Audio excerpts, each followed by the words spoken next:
Hai, selamat pagi pemirsa Was-Was. Dengan suasana hangat di pagi hari ini, saya Sylvia Fuli akan menemani Anda selama 30 menit ke depan, tentunya hanya di Was-Was. Berita yang kami sajikan bukan sekedar berita, jadi jangan kemana-mana karena Anda patut was-was sebelum menyaksikan Was-Was.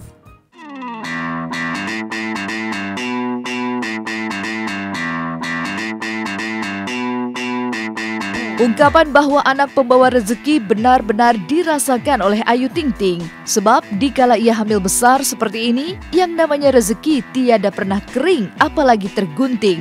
Sebaliknya, rezeki Ayu makin subur dan menjamur. Buktinya tawaran menyanyi di tahun baru sudah disodorkan kepadanya. Padahal momen malam pergantian tahun masih sepekan 1 hari lagi.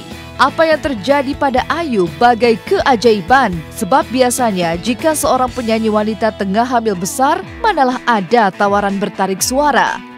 Kemarin sih udah sempat ada tawaran untuk keluar kota gitu. Cuma kan kalau di luar kota yang jauh-jauh, saya nggak ngambil karena emang dapet tawarannya yang jauh-jauh terus kan, perjalanannya yang 5 jam, 6 jam gitu. Saya nggak berani lah buat ngambil ke sana gitu. Tapi kalau misalnya di Jakarta, insya Allah saya ambil. Rezeki dari panggung menyanyi pada akhirnya diputar Ayu untuk memenuhi kebutuhan calon bayinya. Seperti terlihat saat ia bersama sang ibu Umi Kalsum datang ke sebuah pusat perbelanjaan untuk membeli perlengkapan bayi tercinta. Di sana Ayu tersenyum bahagia seolah tiada duka di hatinya. Meski sebenarnya ada prahara rumah tangga yang masih belum tertuntaskan jalan akhirnya. Lantas, sudah lengkapkah peralatan untuk si jabang bayi? Udah sedikit-sedikit, walaupun masih sedikit tapi alhamdulillah semuanya udah lengkap. Boleh sebentar ya? Iya, ini apa sih buat inian apa? Diri bayi, tidur-tiduran sambil bisa nonton TV. Nyantai, kongko-kongko gitu kan. Dari kecil udah kongko-kongko. Kursi goyang, ya.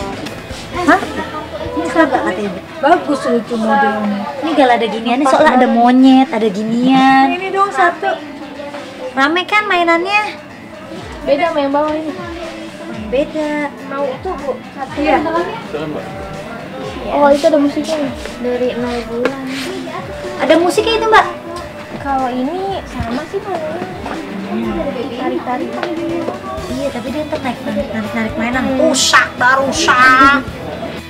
Kegembiraan Ayu menyambut si kecil juga derasnya rezeki yang diterimanya membuat Ayu tenang-tenang saja dalam menyikapi permasalahan rumah tangganya bersama Angie. Pantas saja Ayu menolak uang dari Angie pasca mereka berpisah rumah beberapa waktu lalu. Sebab rasa-rasanya Ayu sudah mampu berdiri di atas kakinya sendiri. Sikap Ayu ini makin menegaskan bahwa Ayu memang ingin merawat si buah hati sendirian, meski ia tahu ada ayah si bayi di sana. Jika sikap Ayu seperti ini, lalu bagaimana dengan Angie? Benarkah pria berkepala pelontos tersebut bakal datang menjenguk si buah hati yang lahir nanti? Dia mengatakan siap jadi bapak, itu aja. Dia kan udah ngomong itu bolak-balik, ya. Iya bentar lagi juga saya jadi ibu gitu. Jadi ya seneng lah pastinya ya, tahu apa pengennya bisa jadi ibu yang kayak ibu gitu, yang bisa ngejaga saya gitu, ngerawat saya, bikin saya jadi orang sukses sampai kayak sekarang. Mudah-mudahan nanti anak saya bisa lebih sukses dari saya gitu. Praktis nggak ada komunikasi, karena bukan salahnya si Angie karena dia ditolak. Orang datang ke rumahnya aja nggak boleh, gimana bisa nafkah? Pintunya nggak dibuka sama bapaknya Angie, Mas Auli, sama bapaknya Ayu Ting Ting. Saya pengen hidup lebih bahagia, lebih tenang, lebih nyaman. Itu aja intinya. Angie memang tidak ada di sisi Ayu, namun Ayu tak merasa kesepian apalagi kecil hati. Sebab kini ada pria kocak yang akrab disapa Ocit. Bersama tabur humor sang pria, Ayu pun merasa terhibur hatinya.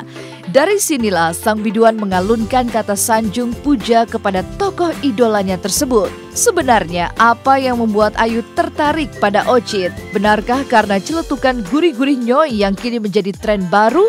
Kenapa pula Ayu ingin bertemu dengan Ocit?